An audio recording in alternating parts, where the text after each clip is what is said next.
नमस्कार। आज हम पढ़ रहे हैं द्रव्य तथा ठोसों में विक्षेपण। इससे पहले हमने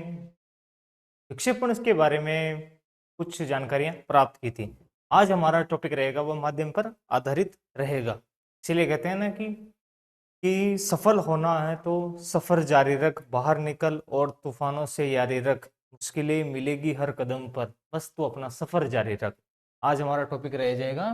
द्रव्य तथा ठोसों में विक्षेपण। इसके साथ में ही हमारे पास टॉपिक रहेगा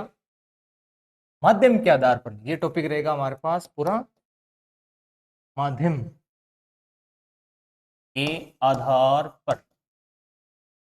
माध्यम पर इलेक्ट्रिक इफेक्ट कितना हो सकता है? ई, यानी कि पहले हमारे पास जो वैल्यू थी हमारे पास ई, ई की बराबर हमारे पास वैल्यू थी। अब यह ई पर इफेक्टिव कितना हो सकता है, इस पर हम चर्चा करेंगे। तो हमारे पास एक इसके लिए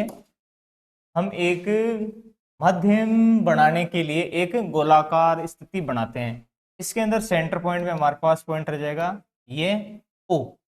ये वाले में ओ के लिए रह जाएगा। यहां से हम सेंटर पॉइंट ओ रह जाएगा, इससे हम विद्युत क्षेत्र यहाँ पे ये कल्पनादर्शी रूप में ई बनाते हैं। कोण रह जाएगा थीटा और ये कोण रह जाएगा टी थीटा, एक अल्पांश के रूप में मानते हैं। तो हमारे पास जो ध्रुवण या पोलराइजेशन है, पोलर है, वह रह जाएगा पी वाली स्थिति के अंदर हमारे पास। तो पी वाली स्थिति में हमारे पास जो दिशा के डायरेक्शन में रह जाएगा, यानी कि इसी के समांतर वाली स्थिति में रहेगा, वह अल्पांश रह जाएगा डी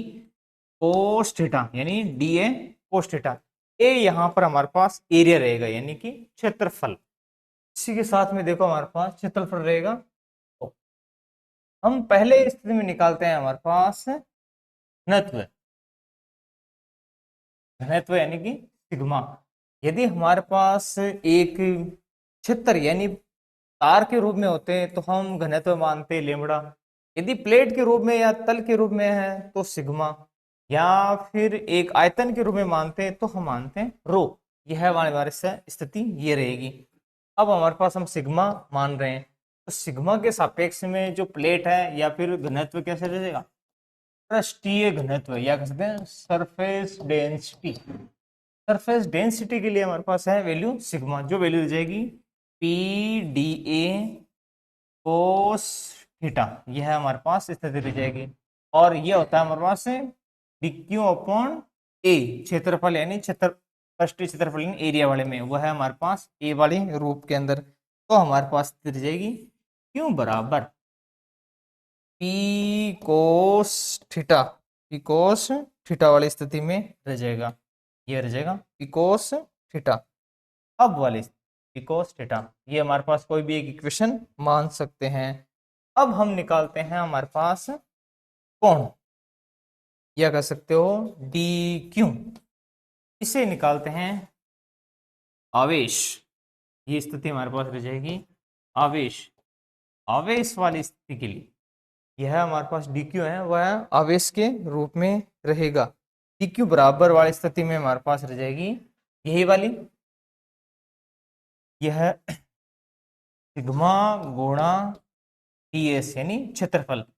यानी कि घनत्व गुणा क्षेत्रफल, यह आवेश के बराबर रह जाएगा। क्योंकि हमारे पास फॉर्मूला ये होता है घनत्व बराबर, यानी कि घनत्व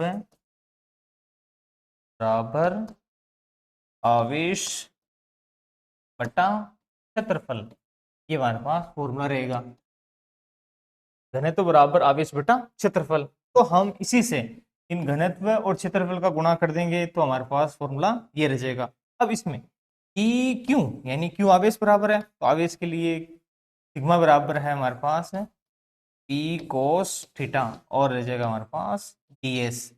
अब इस गोले के सापेक्ष में हमें ये क्षेत्रफल निकालना है, बाकी वैल्यू हमारे पास है ये D Q P cos theta. तो देखो आगे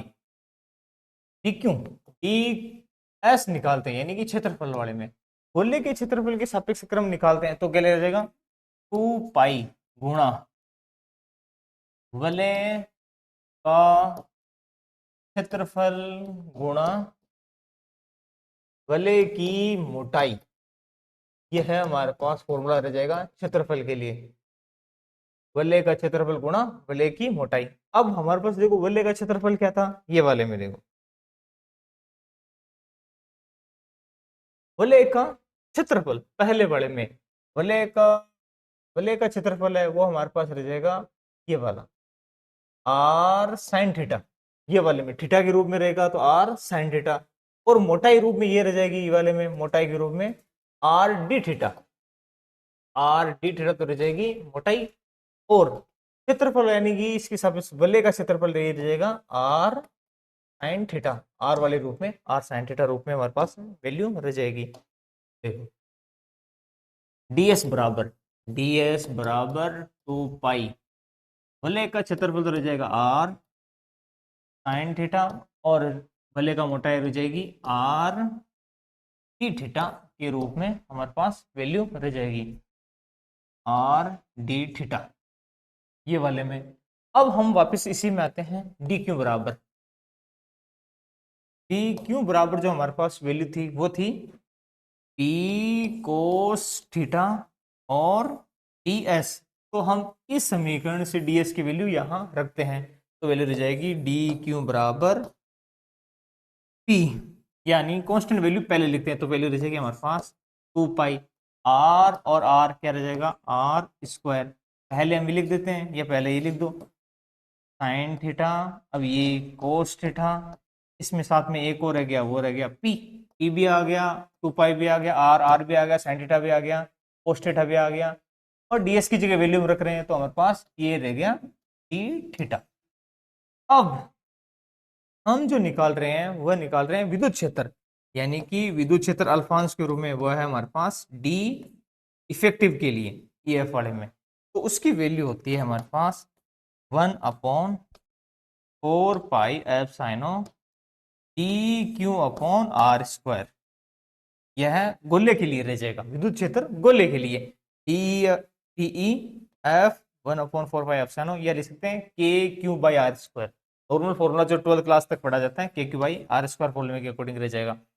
इसमें अगर हम ये वैल्यू वापिस रखते हैं तो हमारे पास जो डीई है ये वह ई क्षेत्र के इस दिशा में, तो इसका इफेक्टिव रह जाएगा डीई कोस थीटा की दिशा के सापेक्ष इसका घटक रह जाएगा, तो इसे हम लिख सकते हैं D E F equals to 1/4 pi epsilon, ये रह जाएगा 1/4 pi epsilon D Q, D Q की जगह वैल्यू रह जाएगी देखो डीई है वो कोस थीटा के सापेक्ष में घटक में, तो हमारे पास वैल्यू रह जाएगी 2 pi P R square cos square theta sine theta D theta upon R square, ये वैल्यू रह जाएगी। तो हमारे पास इस वैल्यू के अकॉर्डिंग ये वैल्यू बनी हमारे पास cos square theta sine square theta D theta, तो हमारे पास आर स्क्वायर से आर स्क्वायर कट जाएगा, पाई से पाई कट जाएगा, 2 से 4 कटेगा 2 बार, ये हमारे पास वैल्यू आ जाएगी टोटल वैल्यू में। तो अब हमारे पास जो बचा वह डीई के सापेक्ष में बचा E cos square sine square D theta बच गया, तो हमारे पास जो इफेक्टिव है ई एफ जो वैल्यू बची वह है हमारे पास बची P sign theta cos square theta D theta, ये वैल्यू बची, ये है हमारे पास बची, और नीचे रह गया 2 ये वाले हमारे पास वैल्यू इस रूप में, एक बच गया एफ साइनो, एक बच गया हमारे पास 2 epsilon P upon 2 epsilon, ये वैल्यू बची। अगर हम टोटल वैल्यू निकालते हैं ई एफ के लिए तो हमारे पास टोटल वैल्यू रह जाएगी डी ई एफ वो रह जाएगी 0 से 2 पाई, और हमारे पास इसकी वैल्यू यानी इसका अगर हम समाकलन करते हैं डी थीटा के सापेक्ष में और वैल्यू रखेंगे 2 पाई, समाकलन करने पर जो वैल्यू हमें प्राप्त होगी वह वैल्यू रह जाएगी, देखो ये वैल्यू तो कांस्टेंट है ये 2p एफ साइनो हमारे पास है 2f साइनो, इसमें जो वैल्यू आएगी वह हमारे पास रह जाएगी 2/3, यह है हमारे पास sine theta cos square theta D theta का समाकलन रूप रहेगा, लिमिट रहेगी 0 to 2 पाई के अकॉर्डिंग। अगर हमारे पास वापिस इसे करते हैं तो ये कटा ई एफ बराबर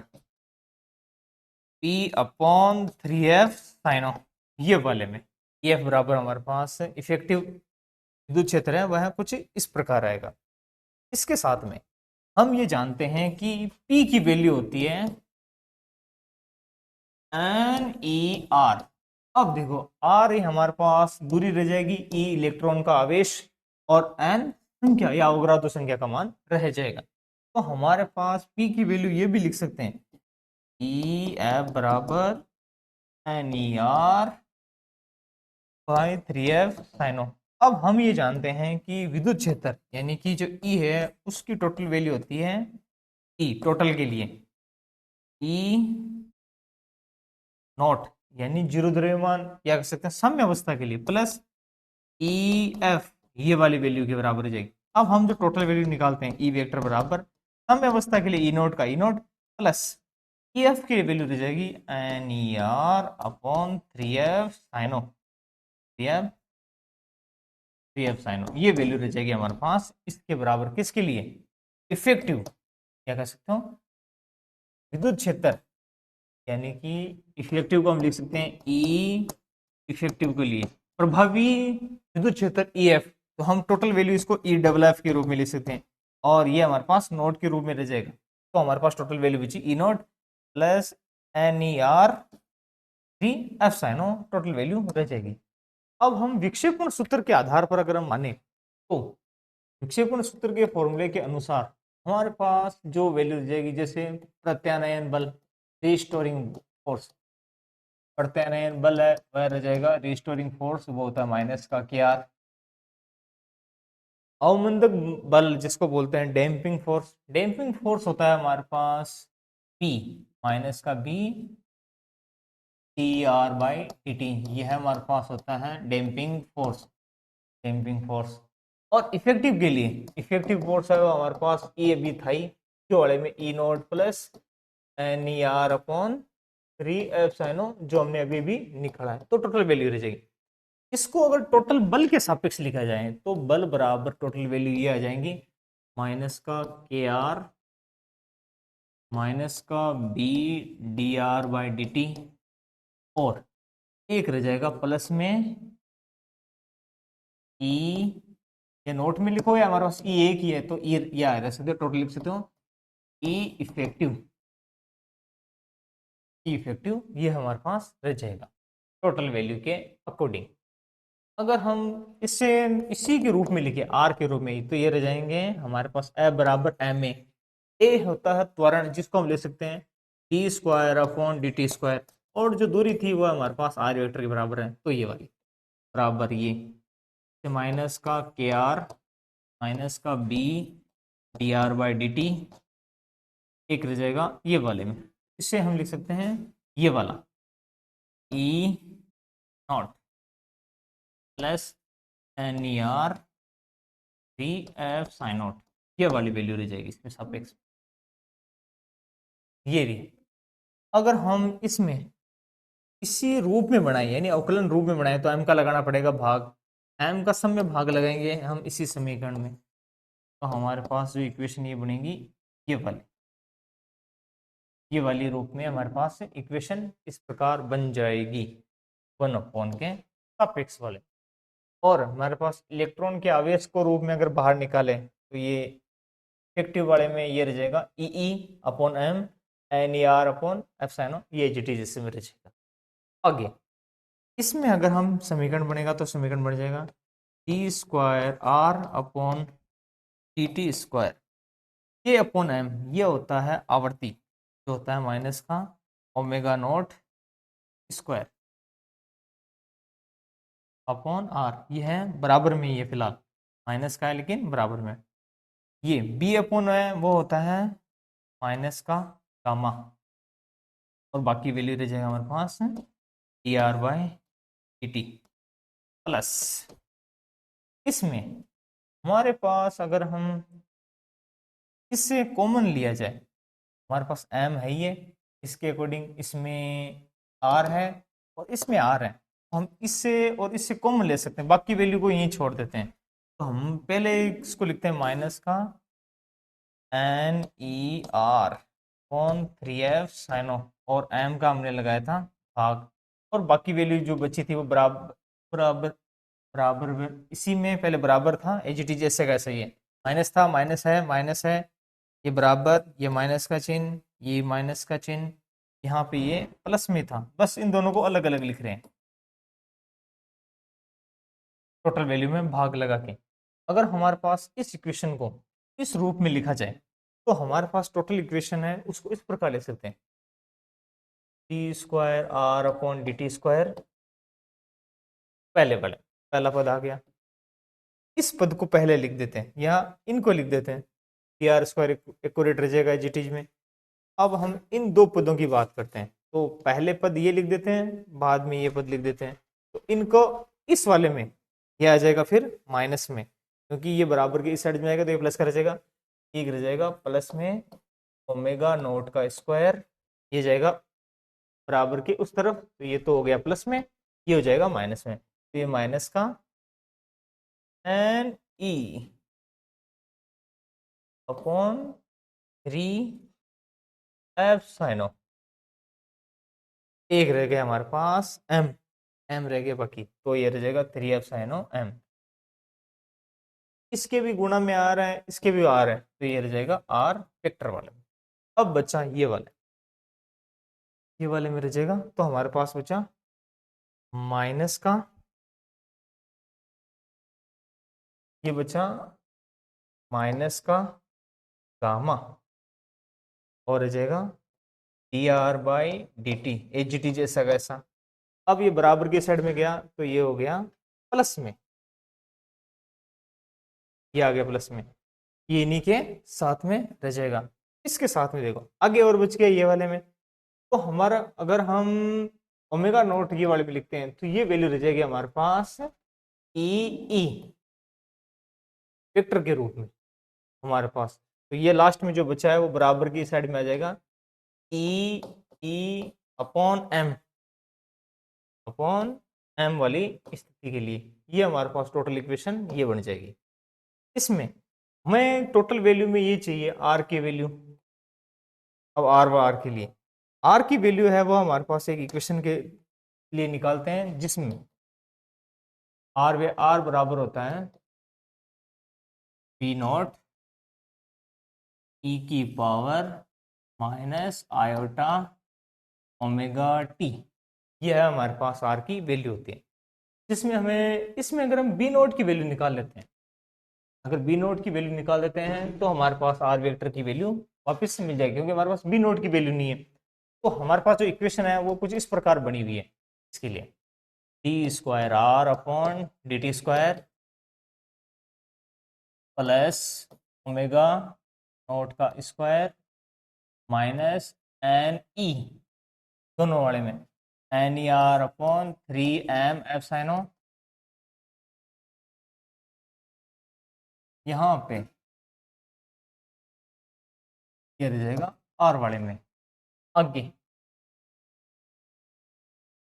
माइनस, देखो अगले इसके लिए हमारे पास रह जाएगा ये प्लस का omega D R by D T H G T, तो हमारे पास सेम सिचुएशन इसी की सी रह जाएगी, तो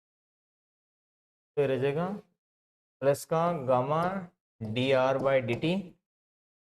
और रह जाएगा बराबर ई एम अपॉन एम, ये वाले में। अब हम ये जानते हैं कि जो ई वाली वैल्यू है, ये वाली ई की वैल्यू वापिस ये होती है ई नॉट, ये होता है विद्युत क्षेत्र के लिए आयाम ई की पावर माइनस का आयटा ओमेगा टी, ये वाली वैल्यू रह जाएगी। अब हम इस समीकरण में केवल इस वैल्यू को निकालने के लिए, यानी बी नोट के लिए निकालने के लिए, तो आर काम करेंगे टी के सापेक्ष अवकलन, टी के सापेक्ष करेंगे, तो देखो इस समीकरण में बी को निकालने के लिए तो बी नोट रहेगा कॉमन, क्योंकि बी नोट का अवकलन समाकलन होगा नहीं हमारे पास,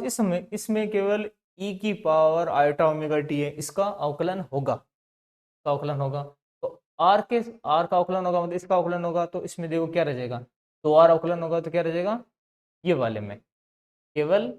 ओमेगा का ही अवकलन हो सकता है, यानी टी का ही होगा, बाकी सब कांस्टेंट रह जाएंगे, तो वैल्यू क्या बची हमारे पास है माइनस का ओमेगा स्क्वायर, ये वैल्यू आ जाएगी हमारे पास टोटल वैल्यू के अकॉर्डिंग, हमारे पास ये इक्वेशन इसके बाद में बन जाएगी, या देखो हम कह सकते हैं कि ओमेगा नोट ओमेगा नॉट का स्क्वायर एन स्क्वायर और D R by D T.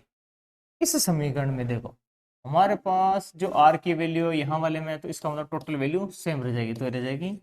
Omega naught square minus N E 3m epsilon naught. और आर की जगह आर की वैल्यू है हमारे पास ये वाली, तो ये एज इट इज रह जाएगी। तो हम क्या करते हैं, केवल बी नोट है वो बी नोट सब में कॉमन रह जाएगा, एक तो ये वाली, एक तो हमारे पास है वह बी नोट कॉमन रहेगा सब में, और ये वैल्यू सब में कॉमन फिर रह जाएगी। जैसे यहाँ पे ये वैल्यू रखी गई तो बी नोट ये बचा, तो हम टोटल वैल्यू में एक बार सबके साथ में कॉमन लिख देंगे। जैसे गामा, इसका अवकलन एक बार अवकलन होता है तो माइनस क्या है, आयोटा ओमेगा, ये कॉमन है। और बाकी जो टोटल वैल्यू में बचा है वह हमारे पास रह जाएगा e की पावर माइनस का आयोटा ओमेगा टी, ये बचा अवकलन रूप में। इसमें e की पावर इसकी वैल्यू ये होती है, तो हमारे पास क्या रह जाएगा, ई नॉट e की पावर आयोटा ओमेगा टी, और ये रह जाएगा अपॉन में m ये वाले में। तो हमारे पास ये से ये दोनों आपस में कैंसल आउट हो जाएंगे। अगर हम बी नोट यानी कि बी नोट की वैल्यू निकालते हैं केवल बी नोट के लिए, तो जो टोटल वैल्यू ये बची हमारे पास ये जाएगी इसके गुणा में। तो हमारे पास बचा E M naught upon M, ये तो बचा। इसके साथ में जो बचा हुआ वो वाले में, जैसे एक तो बचा ये वाला, ये जाएंगे ये दोनों सब इसके गुणा में, तो ये जाएंगे भाग में, तो ये हमारे पास जाएंगे भाग में। तो भाग में देखो किस प्रकार जाएंगे, पहले ये ओमेगा नोट का square minus N E 3m epsilon, एक तो ये बच गया, एक रह जाएगा माइनस का ओमेगा स्क्वायर, और ये रहा माइनस का आयटा ओमेगा, ये वाली वैल्यू हमारे पास बची बी नोट की। अब बी नोट की वैल्यू हम रखते हैं यहाँ पे, बी नोट की जगह ई नोट अपॉन एम, ये टोटल वैल्यू वापिस यहाँ की यहीं रखते हैं। तो देखो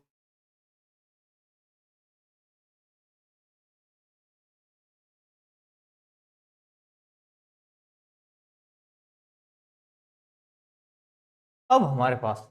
ये जो समीकरण बनी है, इस समीकरण में देखो वापिस इस समीकरण में बी नोट की वैल्यू को हम यहाँ रखते हैं, तो हमारे पास क्या रह जाएगा, आर वेक्टर बराबर बी नोट की जगह है ई नॉट अपॉन एम, एक तो ये वाले में, और बी नोट की वैल्यू और अपॉन में रह जाएगी हमारे पास ई की पावर आयोटा ओमेगा टी, ये वाली वैल्यू ये वाली वैल्यू बन गई। अब और देखो एक नीचे जो बना वो है हमारे पास ओमेगा नोट का square N E 3m epsilon naught minus का ओमेगा स्क्वायर माइनस का आयोटा गामा ओमेगा, ये टोटल वैल्यू बनी। ये है हमारे पास आर की वैल्यू। जबकि हम ये जानते हैं कि हमारे पास P बराबर है एन ई आर, ये वाली वैल्यू हमारे पास। अब हम ये जानते हैं कि आर की वैल्यू हमारे पास ये है, तो हम पी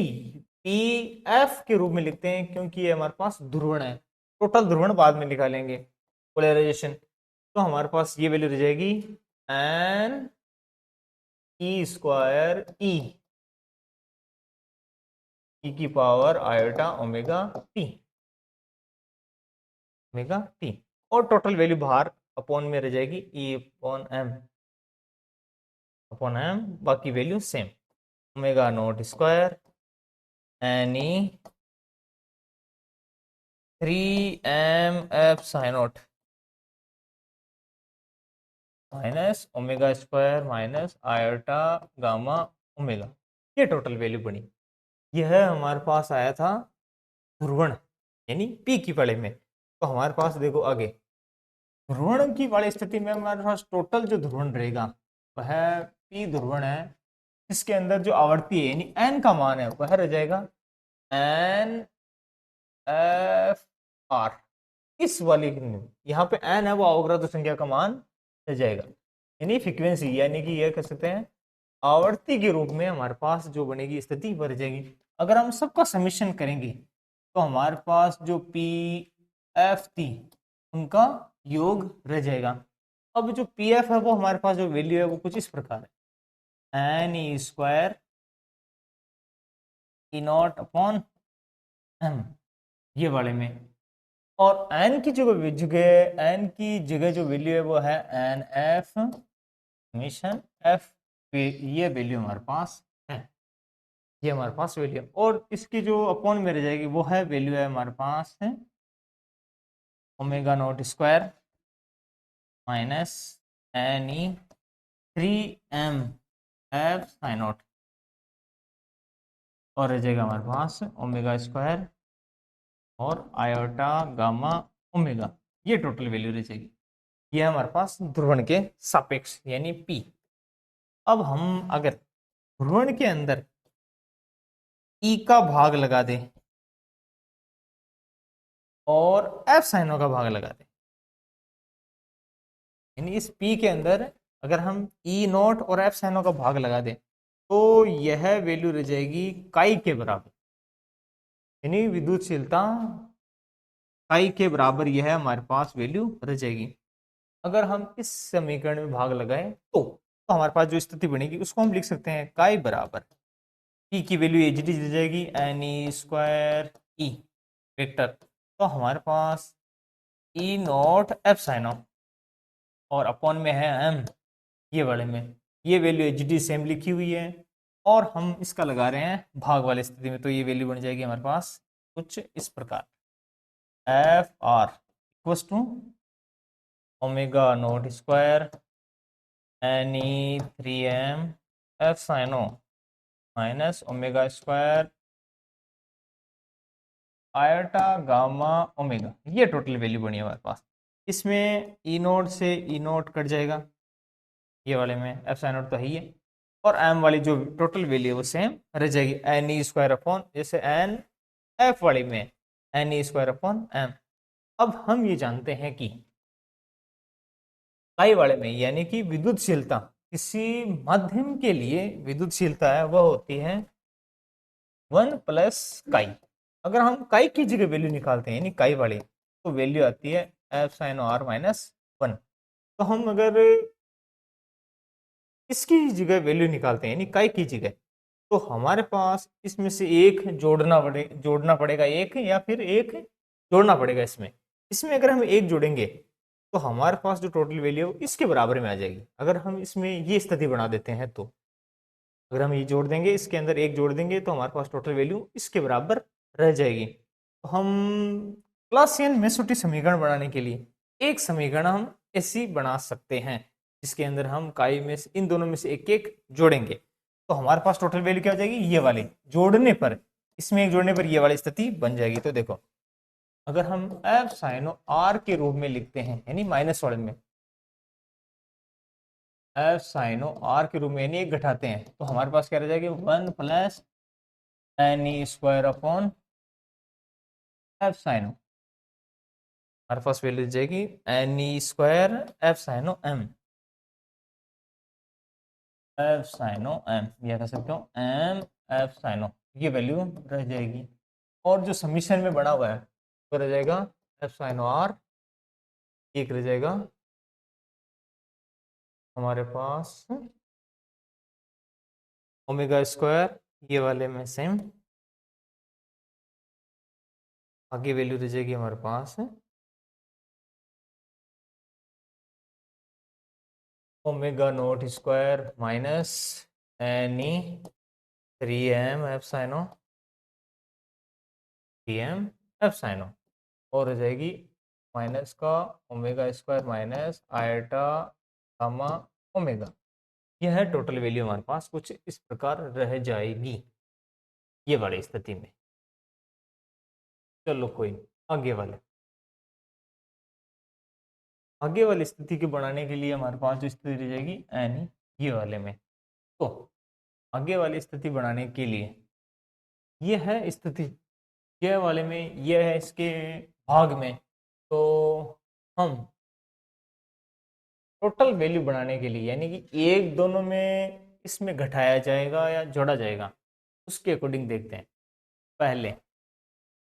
यह इसके गुणा में था टोटल वाले में, तो यह है भाग में, ये इधर आके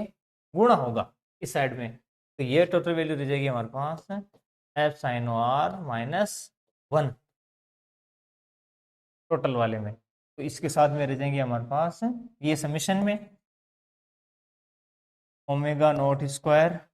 minus N E 3m epsilon 3m epsilon minus omega square minus iota gamma omega. और जो बड़ी है टोटल वैल्यू वह वैल्यू रह जाएगी इसके बराबर में, वो है हमारे पास 1 प्लस इफेक्टिव में ये है हमारे पास अवग्राह्य संख्या का मान ही है कौन एम एफ साइन ऑफ, ये टोटल वैल्यू बनी। अब और बड़ा हमारे पास मिशन एफ वाले में, यह है एफ आर की फ्रीक्वेंसी के रूप में हमारे पास टोटल वैल्यू बनी। इसके अंदर हमारे पास अगर कॉमन लेना हो, टोटल वैल्यू अगर कॉमन लेनी हो तो हमारे पास जो वैल्यू बनेगी वो देखो इस प्रकार बनाते हैं। जैसे वो पहले एजिटीज बना सकते हैं, इनमें जो कॉमन आए वो वाले में ये है इस पूरे के गुणा में, यहां से यहां तक इस पूरे के गुणा में ये वैल्यू लिखी गई है। अब देखो एफ साइनो आर माइनस 1 एक और इनमें से ओमेगा नोट का square minus omega square minus iota gamma omega, ये जो वैल्यू है इनको एज इट इज ऐसा का ऐसा रहने देते हैं। हम केवल इस वैल्यू को उस साइड पक्षांतरण कर रहे हैं क्योंकि हमारे पास ये वैल्यू कॉमन आ सकती है। तो हमारे पास जो वैल्यू रहेगी इसके अंदर है, अगर ये वैल्यू इनके साथ गुणा में होते हुए भी उस साइड जाएगी और ये कॉमन आएगा तो वैल्यू ये कॉमन रहेगा N F E upon M epsilon naught. एक ये है इसके अंदर भी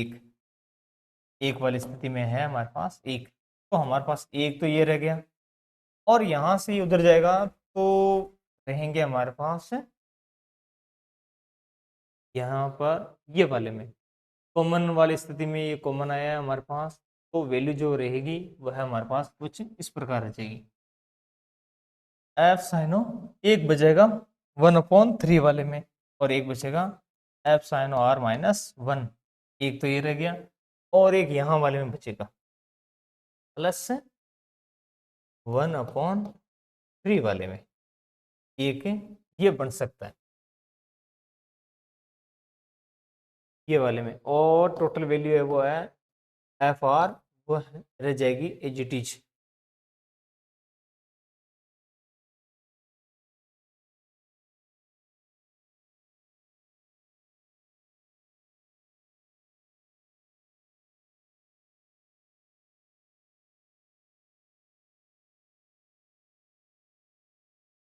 अब हमारे पास टोटल वैल्यू ये बनी। अगर हम इसका एलसीएम लेते हैं हमारे पास एक वैल्यू में तो बच गई ये वाले में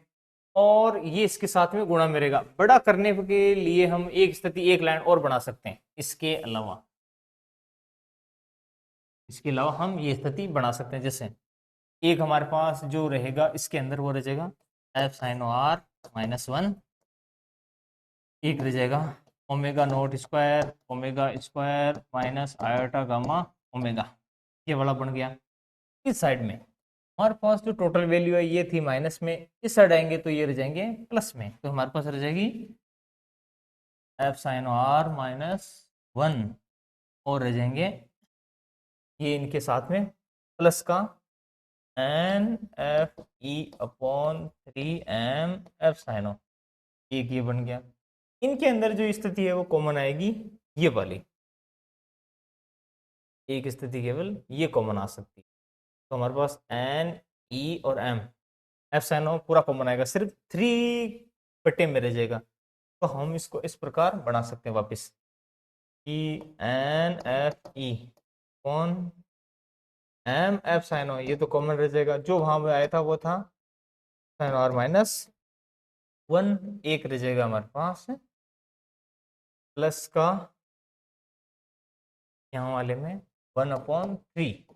ये वाले, तो 1/3 के अकॉर्डिंग अब स्थिति क्या बनेगी ये देखते हैं। तो हमारे पास टोटल स्थिति ये रह जाएगी, समीशन एफ आर रह जाएगा। तो हम इनमें से एलसीएम लेते हैं तो वैल्यू बन जाएगी हमारे पास ये, इनको गुणा करते हैं तो ये रह जाएगा 3f साइन आर माइनस 3+1/3। तो हमारे पास जो टोटल वैल्यू बनेगी वह रह जाएगी 3f साइन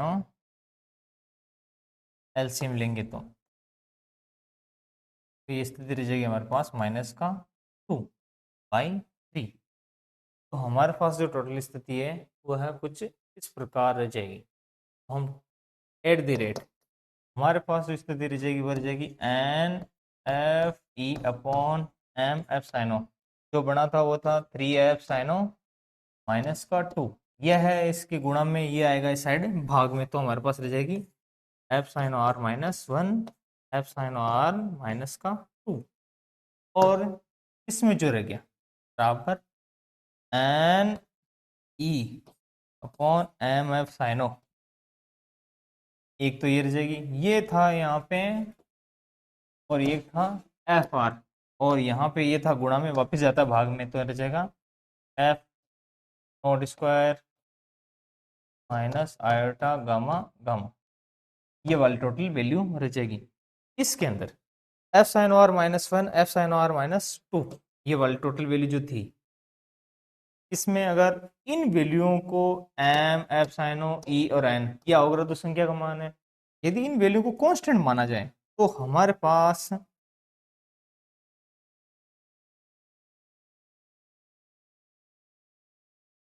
f साइनो r -1 और f साइनो r -2, इन दो वैल्यू में ये जो वैल्यू है इनको अगर कांस्टेंट माना जाए तो ये वैल्यू आएगी स्थिरांक, ये वैल्यू रह जाएगी हमारे पास एक कांस्टेंट वैल्यू के रूप में। तो हमारे पास जो ये संबंध है इसको बोलते हैं क्लासियंस मेसोटी संबंध, क्लासियन मेसोटी संबंध कहा जाता है। तो आज का टॉपिक हमारे पास क्लासियन मेसोटी संबंध और द्रव्य ठोस में विक्षेपण टॉपिक था। धन्यवाद।